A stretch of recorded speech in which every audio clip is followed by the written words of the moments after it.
বলে বর্তমান শাসক গোষ্ঠী সাতক্ষীরাকে বাংলাদেশের অংশ মনে করে না। সাতক্ষীরার উপর তারা জুলুম করেছে, সাতক্ষীরার জনগণের অধিকার দেয়নি, মানুষ খুন করেছে, গুম করেছে, পঙ্গু বানিয়েছে, ইজ্জতের উপর হাত দিয়েছে, সম্পদ লুণ্ঠন করেছে এবং মানুষকে কার্যত তারা তাদের দাসে পরিণত করেছে। কম বেশি এই চিত্র ছিল বাংলাদেশের। সবচেয়ে খারাপ অবস্থা ছিল সাতক্ষীরা। আমরা মহান আল্লাহর দরবারে দোয়া করি, শুধু আল্লাহর দ্বীনের পক্ষ নেওয়ার কারণে যদি এই জেলার এই অবস্থা হয়ে, আল্লাহ তুমি দুনিয়া এবং আখিরাতে এই জেলার মর্যাদা তুমি বাড়ায় দাও। প্রিয় সহকর্মী বৃন্দ, বাংলাদেশ জামাতে ইসলামী আল্লাহ এবং জনগণের কাছে প্রতিশ্রুতিবদ্ধ যে এই জমিনে আমরা ইনসাফ কায়েম করতে চাই, আমরা দুর্নীতিমুক্ত একটি বাংলাদেশ গড়তে চাই, আমরা সুষম উন্নয়ন মানুষকে উপহার দিতে চাই। আমার জেলায় প্রধানমন্ত্রী আছে, তাই সব কিছু এইদিকে জোয়ারের পানিতে চলে আসবে, এই বাংলাদেশ আমরা দেখতে চাই না। আমরা এমন একটি বাংলাদেশ দেখতে চাই, কেউ চাইলেও তার অধিকার পাবে, না চাইলেও তার অধিকার পাবে। আমরা এমন একটি বাংলাদেশ দেখতে চাই যেই দেশে লক্ষ বেকার যুবকের মিছিল হবে না, বরঞ্চ আমাদের যুবকেরা আমাদের সম্পদে পরিণত হবে। তাদের হাতে মূল্যহীন এক টুকরা সার্টিফিকেট ধরিয়ে দেওয়া হবে না, বরঞ্চ শিক্ষা সমাপনীর সাথে সাথে তাদের হাতে কাজ তুলে দেওয়া হবে। এমন শিক্ষা চাই আর এমন শিক্ষিত জাতি চাই। তবে এই শিক্ষা অবশ্যই নৈতিক এবং দুনিয়াবি বা জাগতিক শিক্ষার সমন্বয় হতে হবে। মানুষ যাতে মানুষ হয়, শিক্ষা নিয়ে মানুষ যাতে ডাকাত না হয়, আমরা সেই শিক্ষাটি চাই। আমরা এমন একটি দেশ চাই, যে দেশে আমাদের মা বোনেরা নিঃসংকোচে যেমন ঘরে সুরক্ষিত থাকবেন, কর্মস্থলেও সুরক্ষা পাবেন, রাস্তাঘাটেও সুরক্ষা পাবেন। তাদের দিকে কোনো খারাপ লোক চোখ তুলে তাকানোর কসরত পাবে না। তারা ইজ্জতের সাথে, মর্যাদার সাথে, তাদের দক্ষতা দিয়ে দেশের উন্নয়নে তারাও ভূমিকা রাখবে। নবী করিম সাল্লাল্লাহু আলাইহি ওয়াসাল্লাম মানব জীবনের সবচেয়ে ঝুঁকিপূর্ণ কাজেও মহিলাদেরকে শরীক করেছেন। সেই কাজটি হচ্ছে যুদ্ধ। যুদ্ধে মারা পুরুষের পাশে থেকে তারাও যুদ্ধ করেছে। বিশেষ করে বদর যুদ্ধের কঠিন দিনে আমি প্রায় এই উদাহরণটা দিয়ে থাকি। যখন কাফেররা আল্লাহ রসুলের খুব কাছাকাছি চলে এসেছিল তাকে হত্যা করার জন্য, যখন পুরুষ যোদ্ধারা দিক বিদিক কিছুটা জ্ঞান হারিয়ে ফেলেছিলেন, তখন একজন মা চতুর্দিকে ঘুরে ঘুরে আল্লাহর রসুলকে বেষ্টনে দিয়ে রেখেছিলেন। যুদ্ধ যখন শেষ হয়েছে, তার শরীরে 37টা তীর ঝুলন্ত অবস্থায় ছিল, 70টা কঠিন আঘাত ছিল। রাসূল করিম সাল্লাল্লাহু আলাইহি ওয়াসাল্লাম বলেছেন, শত্রু যখন সামনের দিক থেকে এসেছে, তখন শত্রুর তীর আর আমার মাঝখানে ছিল আল্লাহর এই বান্দি। যখন পিছন দিক থেকে এসেছে, ছিল আল্লাহর বান্দি। ঘুরে ঘুরে আল্লাহ রসুলকে কিভাবে তিনি রক্ষা করবেন? ডাইনে এসেছে ডান দিকে, বামে এসেছে বাম দিকে। আমাদের সেই সর্বোচ্চ ইজ্জতের মর্যাদাবান মায়ের নাম ছিল হযরতে নুসাইবা রাদিয়াল্লাহু তাআলা আনহা। যদি যুদ্ধের এই কঠিন ময়দানে আল্লাহর রসুল তাদের জন্য কর্মক্ষেত্র সৃষ্টি করে দিয়ে থাকেন, আমরা কে তাদের হাত বন্ধ করা? আমাদের ব্যাপারে ইসলামের প্রতিপক্ষ শক্তিরা অপপ্রচার চালায়। জামাতে ইসলামী ক্ষমতায় গেলে মহিলাদেরকে ঘর থেকে বের হতে দিবে না, আর যদি দেও আস্তে করে এনে জোর করে একটা বুরকা পরায় দেবে। জোর করে পরানো লাগবে না। যে দেশে ইসলাম কায়েম হবে, এদেশের মানুষেরা, মায়েরা আনন্দের সাথেই সেদিন তারা ইজ্জতের জন্য তাদের সম্মানের মর্যাদার পোশাক পরিধান করবেন। তারপরেও কোনো মা, কোনো বোন যদি এই পোশাকের বাইরে থাকেন, আমরা তাদেরকে কথা দিচ্ছি, নিশ্চয়তা দিচ্ছি, কারো উপর জোর কাটানো হবে না। কারণ এদেশে শুধু মুসলমানরা বসবাস করে না, অন্যান্য ধর্মের লোকেরাও বসবাস করে। তারা তো আমাদের ধর্ম যেহেতু গ্রহণ করেনি, তাদের জন্য ইসলামের প্রেসক্রাইব করা পর্দাও তাদের জন্য প্রযোজ্য নয়। তারা যদি ইসলামের সৌন্দর্যে অভিভূত হয়ে ইসলাম কবুল করে সেটা ভিন্ন কথা, তাদেরকে ইসলাম গ্রহণ করতেও কাউকেই বাধ্য করা হবে না। সম্মানিত সহকর্মী বৃন্দ, এই দেশে শুধু মুসলমানরা বসবাস করে না, হিন্দু, খ্রিস্টান, বৌদ্ধ ধর্মের লোকেরাও বসবাস করে। আমরা এমন একটি দেশ চাই যে দেশে মসজিদও পাহারা দেওয়ার প্রয়োজন হবে না, মন্দির এবং মঠও পাহারা দেওয়ার দরকার, গির্জাও পাহারা দেওয়া লাগবে না।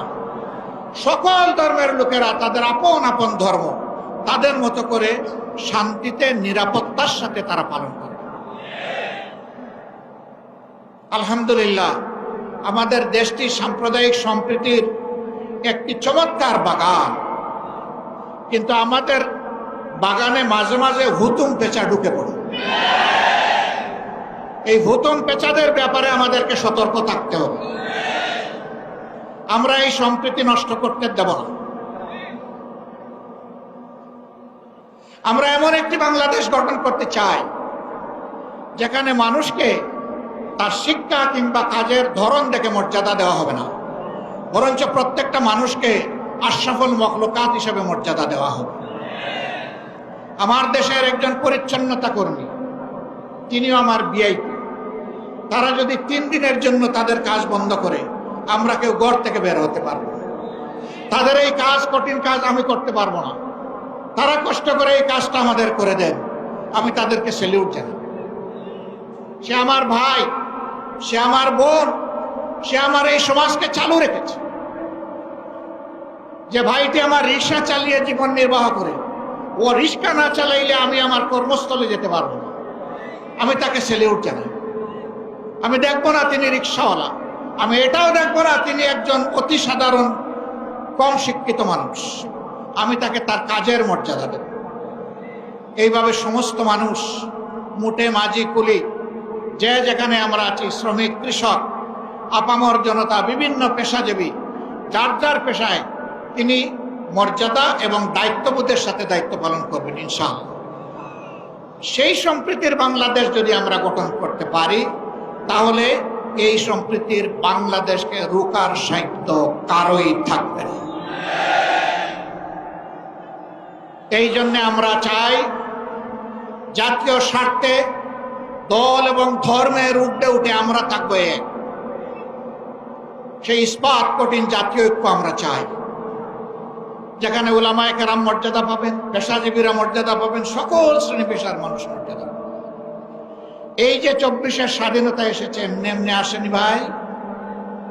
2006 সালের 28 অক্টোবর স্পষ্ট দিবালোকে আলোকে বইটা দিয়ে আদম সন্তানদেরকে হত্যা করার পর যখন তাদের নিথর দেহ পড়ে তড়পাচ্ছিল, তখন তার উপর উঠে বিকৃত রুচির ওই খুনিরা তখন তারা লাফালাফি করেছিল। সেই দিন বাংলাদেশ পথ হারিয়েছিল। সেই পথ হারা বাংলাদেশ দীর্ঘ ত্যাগের পর আবার আল্লাহর অশেষ মেহেরবানিতে 2024 সালের 5 আগস্ট আবার তার পথে ফিরে এসেছে। এর মাঝে অনেক রক্ত দিতে হয়েছে। 57 জন কমিটির দেশপ্রেমিক চৌকস সেনা অফিসারকে খুন করা হয়েছে 2009 সালের 25 এবং 26 ফেব্রুয়ারি ঢাকার পিলখানায় তৎকালীন বিডিআরের সদর দপ্তরে। এরপরে জামাতে ইসলামের নেতৃবৃন্দকে দফায় দফায় খুন করা হয়েছে। 2 জন সাবেক আমিরে জামাত সহ 11 জন কলিজার টুকরা, আমাদের মাতার তাজ শীর্ষ নেতৃবৃন্দকে বিচারের নামে জুলুম করে খুন করা হয়েছে। এই খুনের প্রতিবাদ যারা করেছেন, অন্যায়ের প্রতিবাদ করেছেন, তাদেরকে গ্রামে গঞ্জে খুন করা হয়েছে। আগেই বলেছি, সবচেয়ে বেশি খুনের ঘটনা ঘটেছে এই সাতক্ষীরায়। তারপরে আপনাদের পার্শ্ববর্তী জেলা ঝিনাইদহে এইভাবে বিভিন্ন জায়গায় খুনের তাণ্ডব চালানো হয়েছে। ভাই ও বোনেরা, সর্বশেষ এই বছরে 1 জুলাই থেকে শুরু করে 5 আগস্ট পর্যন্ত খুনের বন্যায় বাংলাদেশকে ভাসিয়ে দেওয়া হয়েছে। বৈষম্য বিরোধী ছাত্র জনতা রাস্তায় নেমে এসেছিল। তাদের হাতে কোনো আগ্নেয়াস্ত্র ছিল না, এমনকি তাদের হাতে কোনো ইটপাটকেলও ছিল না। তারা শান্তিপূর্ণভাবে দাবি আদায়ের জন্য রাস্তায় নেমেছিল। কোটার সংস্কারের জন্য, কোটা বাতিলের জন্যও নয়। তারা বলেছিল যৌক্তিক কোটা দেন, আমাদের আপত্তি নাই, কিন্তু কোটার নামে জাতির সাথে, মেধার সাথে তামসা করবেন তা আমরা মানব না।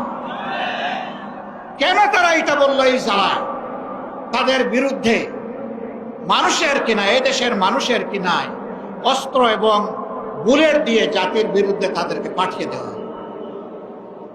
একদিকে সরকারি বাহিনীকে নামিয়ে দেওয়া হলো, আরেকদিকে সরকার তাদের সশস্ত্র গুন্ডাদেরকে নামিয়ে দিল। এই উভয় পক্ষের আঘাতে আঘাতে জর্জরিত হয়ে ১৫০০-এর কম বেশি আদম সন্তান শুধু এই ক্ষুদ্র সময়ের ভিতরে দুনিয়া থেকে বিদায় নিয়েছেন। ৬ সালের ২৮ অক্টোবর থেকে শুরু করে ২৪ সালের ৫ই আগস্ট পর্যন্ত জালিমের জুলুমের শিকার হয়ে যারা বিদায় নিয়েছেন, আল্লাহর দরবারে দোয়া করে আল্লাহ তাআলা তাদেরকে শহীদ হিসাবে কবুল করুন। তাদের পরিবারকে আল্লাহ মর্যাদা দান করুন। এই পরিবারগুলো জাতির সম্পদ। আজীবন আল্লাহ তাআলা এই পরিবারগুলোর কাছে আমাদের ঋণবোধের মানসিকতা নিয়ে তাদেরকে সম্মান করার তৌফিক দান করুন। যারা পঙ্গু হয়েছেন তাদের খেদমতকে আল্লাহ কবুল করুন। আল্লাহ তাদের জীবনটা সচল করে দিন। প্রিয় সাতক্ষীরাবাসী, আজকে আসার পথে আমি দেখলাম এরকম আরো ৩টা মাঠ উপচে পড়া মানুষ রাস্তাঘাটে। এই মাঠে তাদেরকে সুযোগ দেওয়া যায়নি বলে আমি সবার পক্ষ থেকে দুঃখ প্রকাশ করছি। আল্লাহ তাআলার আসমান অসীম, জমিন সসীম। সেই সসীম জমিনের ছোট্ট একটা টুকরা আমরা পেয়েছি। আমরা এই বাংলাদেশকে প্রাণ উজাড় করে ভালোবাসতে চাই। আমরা ভালোবাসি। এই জন্য আমাদের কোনো দাদা, মামা, খালু, ফুফির বাড়ি নাই। এটি আমাদের আউয়াল ঠিকানা দুনিয়ায়, এটি আমাদের আখের ঠিকানা। আমাদের উপর জুলুম করা হয়েছে, আমরা দেশ ছেড়ে কোথাও পালিয়ে যাই। দেশকে যারা ভালোবাসে তারা দেশ ছেড়ে পালিয়ে যেতে পারে না। দেশের প্রতি যাদের দায়বোধ নাই তারা যে কোনো সময় দেশকে খোদা হাফিজ বলতে পারে। আমরা বলবো না। আমরা আমাদের আল্লাহর কাছে আমরা খুবই বিনীত, কৃতজ্ঞ। তিনি এমন একটি সুন্দর দেশে আমাদেরকে পয়দা করেছেন। আমরা এই দেশ নিয়ে বাঁচতে চাই, এই দেশেই অন্যায়ের বিরুদ্ধে লড়তে চাই এবং এই দেশকেই আমরা দুনিয়ার একটা শ্রেষ্ঠ দেশে পরিণত করতে চাই। এই সংগ্রামের দায়িত্ব আপনাদেরকে নিতে হবে। আপনারা নেওয়ার জন্য প্রস্তুত? এই হালকা প্রস্তুতে হবে না। আওয়াজ দেন, আপনারা প্রস্তুত? আলহামদুলিল্লাহ, আল্লাহ কবুল করুন। আজকে সারা বাংলাদেশ থেকে গর্জন উঠেছে সিংহের আওয়াজে। আমরা জীবন দিব, কিন্তু আমার দেশের 1 ইঞ্চি মাটি কোনো হায়নাকে দেব না।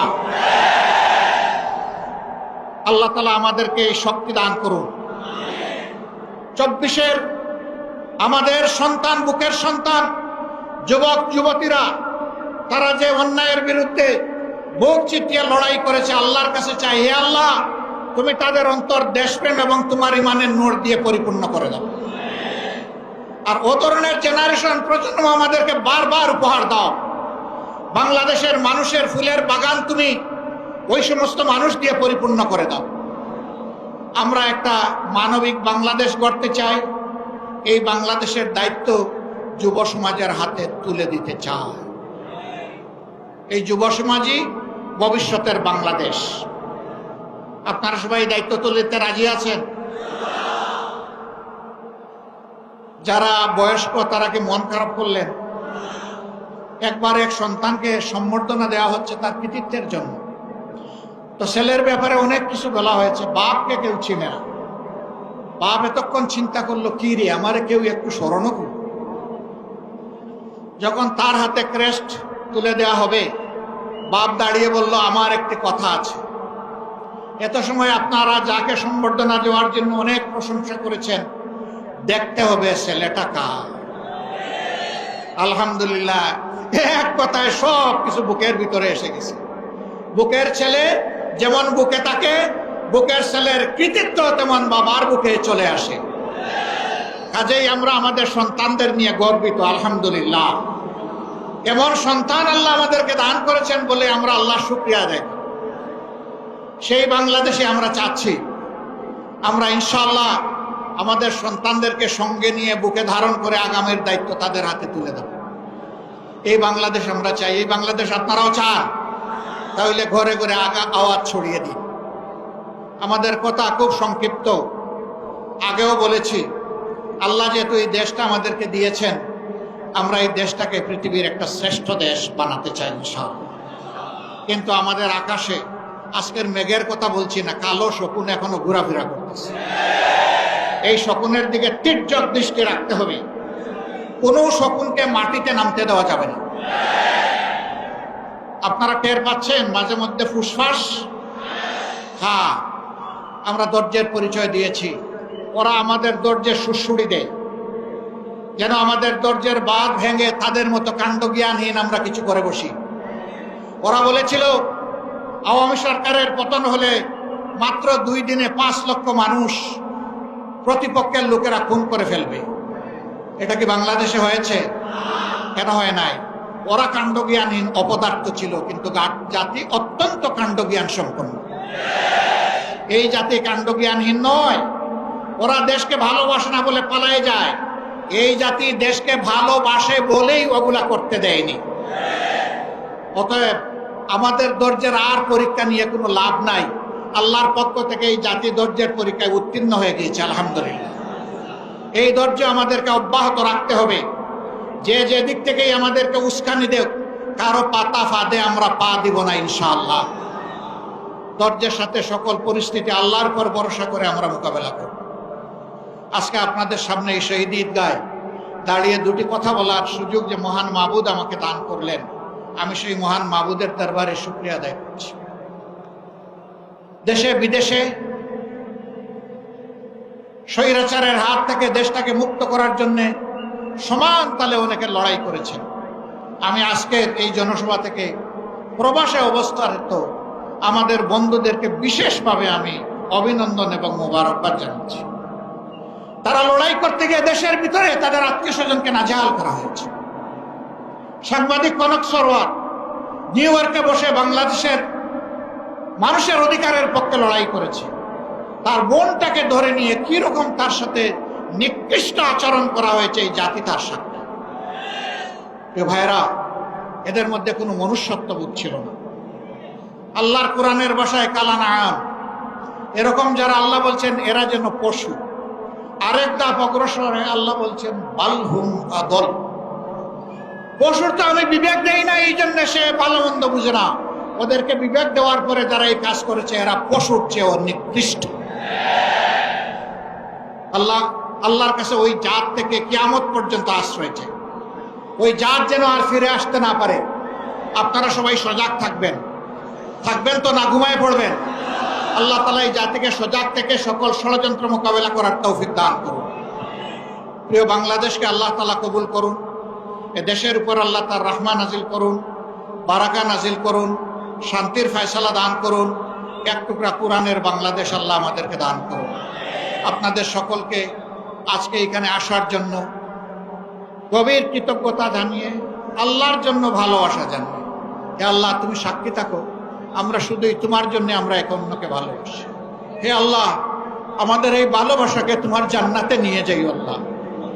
আমরা যেন জান্নাতেও এইরকম মহামিলনে মিলিত হতে পারি রাব্বুল আলামিন।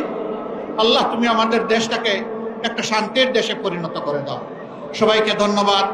সাংবাদিক বন্ধুরা কষ্ট করে এসেছেন, আমাদের কথাগুলো আপনারা মেহেরবানি করে জাতীয় এবং আন্তর্জাতিক মহলে পৌঁছে দেবেন। আপনাদের কষ্টের জন্য আল্লাহ তাআলা আপনাদেরকে উত্তম জাযা দান করুন। আসসালামু আলাইকুম ওয়া রাহমাতুল্লাহ।